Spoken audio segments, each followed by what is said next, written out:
Today, we are going to talk about private email, the value and the difference between free email services and private email services.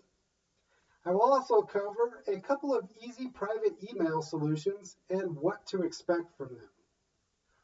Let's get started. The value of private email.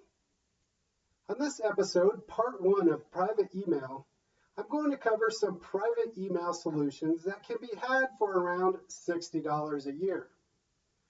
On part 2, we will go deeper into the world of private email and go over some solutions that can be had for as little as 99 cents a year. Private email is extremely valuable and affordable. Some of you might ask, Max, I can get email for free.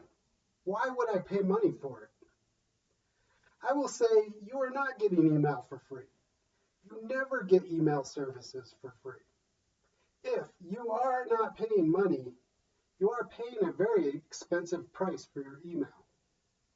You are selling your private information, your personal communications, and tossing away your privacy rights for a service that can be had for as little as 99 cents a year. In the world of the internet, you are either the customer or the product. If you are getting something for what seems to be free, you are the product. The difference between private email and free email.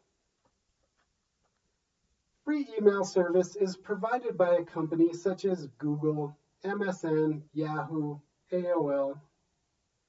These companies will let you set up an email account as long as you agree to their TOS, Terms of Service. In the TOS, you will find that they make you agree to let them harvest, store, and use your information, contacts, and all the data you send through their service. They will use this information and try to make a profit from it. They will sell it to marketing agencies and any other uses they might be able to turn a profit on. All of your personal correspondence about anything you may write about, vacations, personal feelings, health, it can all be harvested, used, and abused at the will of the email provider you clicked agree with.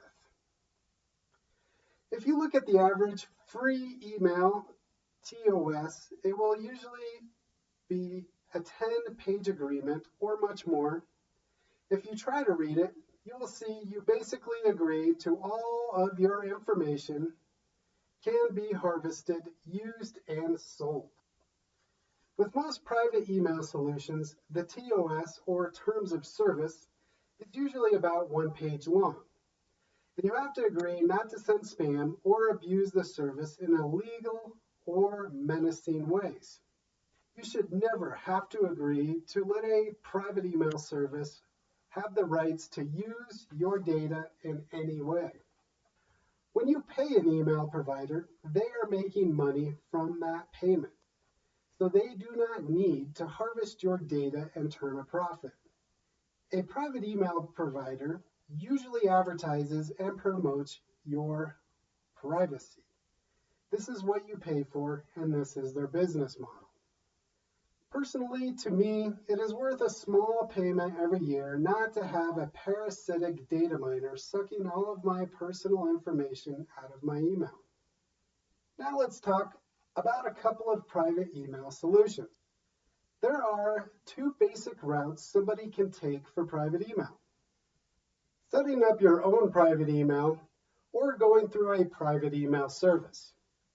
Today in part 1, we're going to go over the more basic route of going through a private email service.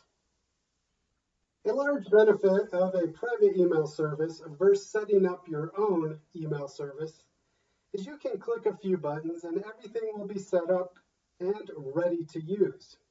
Many private email solutions will offer multiple email aliases. These are good for giving to places that will abuse your email and send you spam. Once a junk email alias gets too much spam, you can delete it and make a new one. This is also a good practice for internet security. so you do not have one junk email connecting years worth of internet usage to one entity. Many private email solutions will also offer encryption and end-to-end encryption. So your information and email communications have an extra layer of security. Good private email solutions usually run about $60 a year. A couple of popular private email companies I have used in the past and found okay are ProtonMail and StartMail. I do not make anything from them. They just seem to provide a decent service and had a nice platform. I've had some poor issues with Namescheap private email and do not recommend their email solutions. Whoever you choose, make sure to have a look at the TOS, or Terms of Service, and make sure you are not paying to be data mined. Most private email companies do not need to resort to this, but you never know who is out there and what they are doing. If you are still stuck in free email, getting data mined and exploited, hopefully I have encouraged you into looking into a private email solution. For those of you with a little bit of technical skill, next week in part 2 of Private Email, I will be going over some private email solutions using your own domain and open source email software. Some of these can be set up for as little as 99 cents a year.